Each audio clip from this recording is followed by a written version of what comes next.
कि देश का सेल था। ये हाला नहीं। देश निर्माण के लिए कोई बजट नहीं, बल्कि ये देश बेचने का बजट था।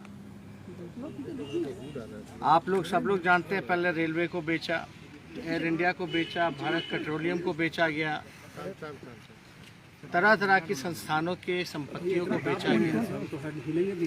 और ये पूरी तरीके से जितने प्रतिष्ठान हैं और जितनी संपत्तियां हैं बची हुई देश की, उसको बेचने की तैयारी और निजी क्षेत्रों में देने की तैयारी चल रही है। इस बजट में और क्या बिक रहा है? गैस पाइपलाइन है, स्टेडियम है, सड़क मार्ग है, वेयर हाउसेज हैं, जो देश की संपत्तियां रहीं उसको और बेचने की पुरजोर तरीके से तैयारी की जा रही है।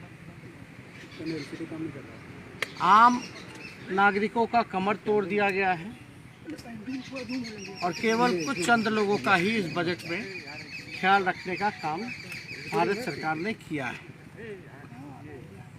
आप देखे होंगे कि बिहार में डबल इंजन की सरकार है और लोग कई एक बजट बिहार का देख लिया, भारत सरकार का देख लिया कि बिहार के लिए उन लोगों ने क्या किया। बिहार को पूरी तरीके से ठगने का काम किया गया और अद्भुत है, जब बिहार को कुछ नहीं मिल रहा था तो बिहार से जो जीते हुए 39 सांसद हैं वो केवल थपथपा रहे थे। बिहार को एक भी इंफ्रास्ट्रक्चर के लिए कुछ नहीं मिला, कोई विशेष पैकेज नहीं,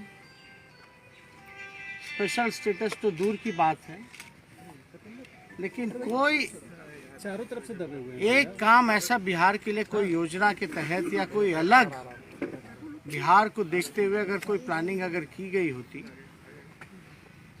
तो शायद आप लोगों को, हम लोगों को खुशी होती, लेकिन बिहार को पूरी तरीके से इग्नोर किया गया। हम तो बिहार के मुख्यमंत्री से पूछते रहेंगे कि केवल हाथ ही हिलाएंगे या बताएं कि बिहार को इस बजट से क्या मिला। बिहार में डबल इंजन की सरकार है तो क्या दिख रहा है अलग? क्या आपको विशेष तौर पे बिहार को मदद मिली, सहयोग मिली, चाहे इंफ्रास्ट्रक्चर के क्षेत्र में हो या किसी अन्य क्षेत्रों में? पूरी तरीके से बिहार के साथ जो है सौतेला व्यवहार किया गया और केंद्र सरकार लगातार जो है ये कहती रही है कि 2022 तक जो है किसानों का आय दुगुना करेंगे, लेकिन 2020 में ही भिखारी बनाने की तैयारी केंद्र सरकार ने कृषि बिल के माध्यम से कर दिया। बिहार की क्या दयनीय स्थिति है ये आप सब लोगों को पता है। धान के खरीद को लेकर के या जिस प्रकार से अलग विशेष अतिरिक्त बोझ डीजल पे बढ़ाया गया है, टैक्स बढ़ाया गया आम लोगों पर, ये सब लोग हम लोग देख रहे हैं। मुख्यमंत्री खामोश क्यों है इस बजट के आने के बाद, ये समझ में नहीं आ रहा। खामोशी शायद इसलिए है क्योंकि उनके पास बोलने के लिए कुछ नहीं है कि बिहार को इस डबल इंजन की सरकार ने क्या दिया। ना कोई कारखाना, ना कोई उद्योग, ना रोजगार की चर्चा, ना इंफ्रास्ट्रक्चर की बातें, कोई है ना एग्रीकल्चर में कोई एक ऐसा सेक्टर नहीं जहां बिहार को कुछ मिला। आप लोग याद कीजिए वो दौर जब लालू जी रेल मंत्री हुआ करते थे, इसमें तो रेलवे गायब ही हो गया। रेलवे को इसलिए गायब किया गया क्योंकि ये लोग लालू जी की तुलना नहीं कर सकते थे। जिस प्रकार से आदरणीय लालू जी ने रेलवे को चलाने का काम किया, हर एक साल 90,000 करोड़ का मुनाफा लालू जी ने दिया था, और ऐसे में दिया था जब हर साल जो है किराया कम किया जाता था। यही बिहार को लालू जी ने 3-4 कारखाने रेलवे ने उस समय बिहार को देने का काम किया। आज कहाँ है? क्या मिल रहा है बिहार को? और वो तब था जब यहाँ बीजेपी और एनडीए की सरकार थी। बिना पक्षपात किए हुए विशेष पैकेज 1,25,000 करोड़ का भी यूपीए के समय में बिहार को लालू जी ने दिलवाने का काम किया। आज तो हम लोग सब लोग पूछ रहे हैं कि क्या मिल रहा है बिहार को।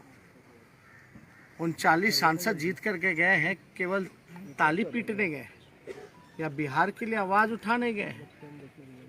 आज दुर्भाग्य है जो लोग भी जीत करके थाली टेबल पटपटकाने का काम कर रहे हैं, लेकिन बुरी तरीके से देश की जनता निराश है, आम नागरिक निराश है, परेशान है और पूरी तरीके से उन पे जो है अतिरिक्त बोझ डालने की तैयारी केंद्र सरकार ने की है। कई राज्यों में सड़कें बनाने की बात कही गई है, कोलकाता जिन राज्यों में चुनाव होने हैं ये एक ढंग से घोषणा की गई है। अब देखिए, इसमें समझदार को समझाने का कोई मतलब नहीं। सब लोग, आप लोग समझदार हैं और सब लोग समझते हैं।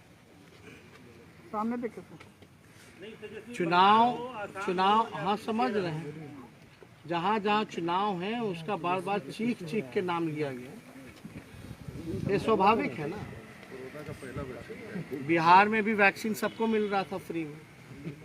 19 लाख रोजगार जो है सभी लोगों को बिहार में मिल रहा था। अब तो इसकी चर्चा नहीं कीजिए, क्योंकि उनके अनुसार तो वो चुनाव में जुमला होता है। तो जहाँ जहाँ चुनाव है वहाँ केवल घोषणाएं की गई हैं, काम नहीं करना है। अपना काम बनता भाड़ में जाए जनता, यही बीजेपी और एनडीए सरकार का काम है। यहाँ भी लोगों को ठगा गया। क्या क्या नहीं कहा गया था कि क्या नहीं करेंगे, डबल इंजन की सरकार है, बिहार को विशेष राज्य का दर्जा, लेकिन पटना यूनिवर्सिटी को भी सेंट्रल यूनिवर्सिटी का दर्जा नहीं दे पाए। तो आप अंदाजा लगा सकते हैं, एक नई यूनिवर्सिटी का भी निर्माण बिहार में इस बजट में नहीं है। ना कोई अच्छे अस्पताल, ना कॉलेजेस, ना कोई अलग इंफ्रास्ट्रक्चर की सुविधाएं, कुछ भी अलग बिहार में नहीं है। बिहार के लेके अब तो देश को ही बेचने की तैयारी है। हम लोग तो ये बार बार से कह रहे हैं, बजट ही नहीं बल्कि सेल था।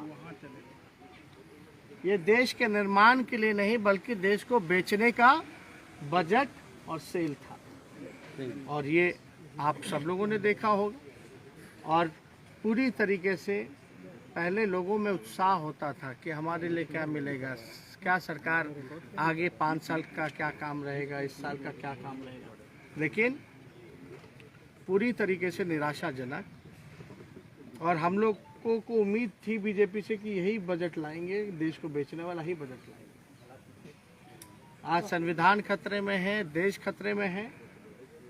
पूरी तरीके से सरकारी इंस्टीट्यूशन हो या किसान हो, सभी लोग, छात्र, युवा, बेरोजगार, सब लोग जो है निराश है, मायूस है इस मौजूदा सरकार के बजट से और सेल से।